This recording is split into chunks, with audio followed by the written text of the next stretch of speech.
We Are Movie Club, it's me Jenny again, and this week's pick was Sid, link somewhere on screen. She's lovely, she's new, and her pick was Amelie, which I've been wanting to rewatch for ages. I bought it on DVD and it was the wrong region because I bought it from a charity shop and I didn't think to check the region before I bought it, so I couldn't actually watch it in there. I discovered it was on Netflix, so that makes me very, very happy because I finally got to rewatch this. And I really, really enjoyed this film. I can remember watching it, I think this came out in 2001, I think I watched it on TV, so this was probably around between 2003 and 2005, so this is quite a long time ago. This is, 10 years ago, so I would have been quite young. And I remember loving this film, and I still love this film. I have a very soft spot in my heart for eccentric characters with weird, quirky personalities, because if asked, I am probably at least a 4th generation eccentric. I do love people who find the weirdness in life and make it fun and find joy in it, and that's definitely me, and I love this film. It's just such a light-hearted, quirky film.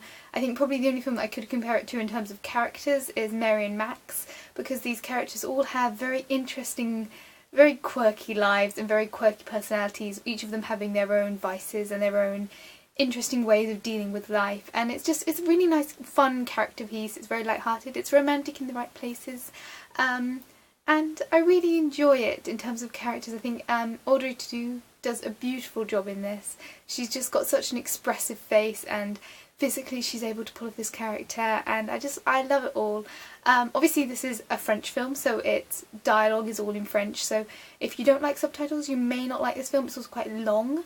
I don't mind that. I love subtitles. I watch a lot of anime, as you all know, and I find it very engrossing to have to read along, and the dialogue for this is very fast paced, so I almost feel like there are some points where the subtitles don't quite cover everything that's said, which slightly annoyed me because I feel like there's probably some things that are extra that if you understood French you'd understand, and there's things like I recognise when she's talking to her father she says papa at the end of some of her sentences, which is of course daddy or dad, and it's just one of those things where it's not actually in the subtitles, so I know I'm missing something.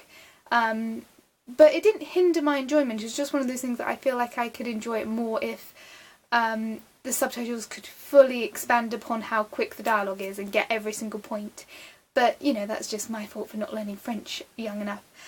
So I really enjoy the subtitles. I love the look of this film. It's very bright, very cheery. I love all the different camera effects, like the deliberate shaky cam whenever there's transportation being used.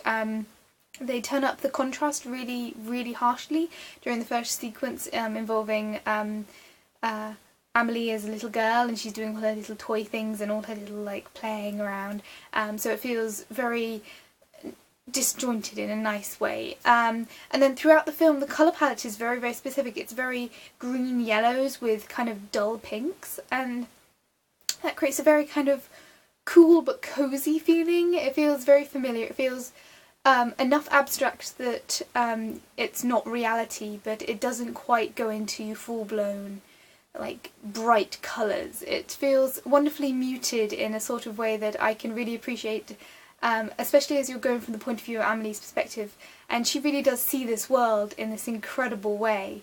And sometimes I feel like that. Sometimes I'm like, oh, how come no one else can see that these little things are just beautiful and wonderful?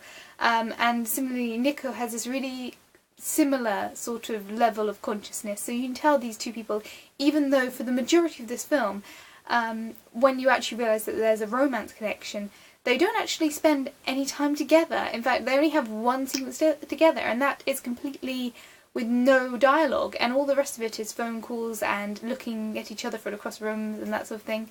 But there's this chemistry because you can, by the way that the film's directed, you can catch these little points where their minds are very easily matched, so there's a kind of a chemistry without there being a physical chemistry, and so when they do eventually come together it's just perfect.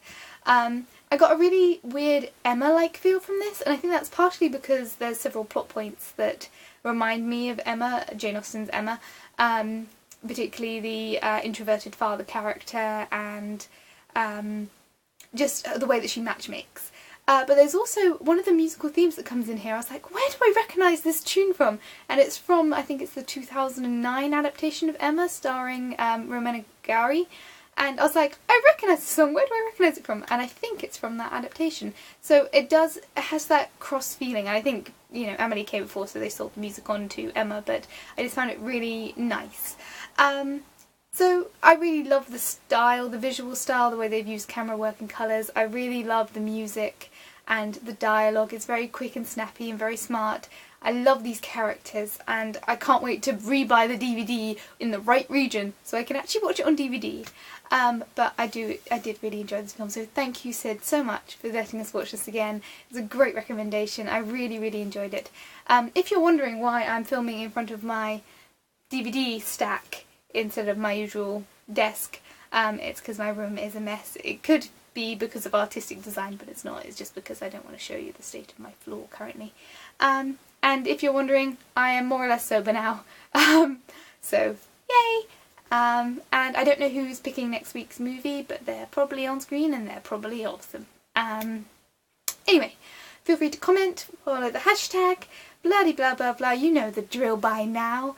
And just so you guys know, I am sort of coming up to possibly 300 subscribers, which is so freaking cool.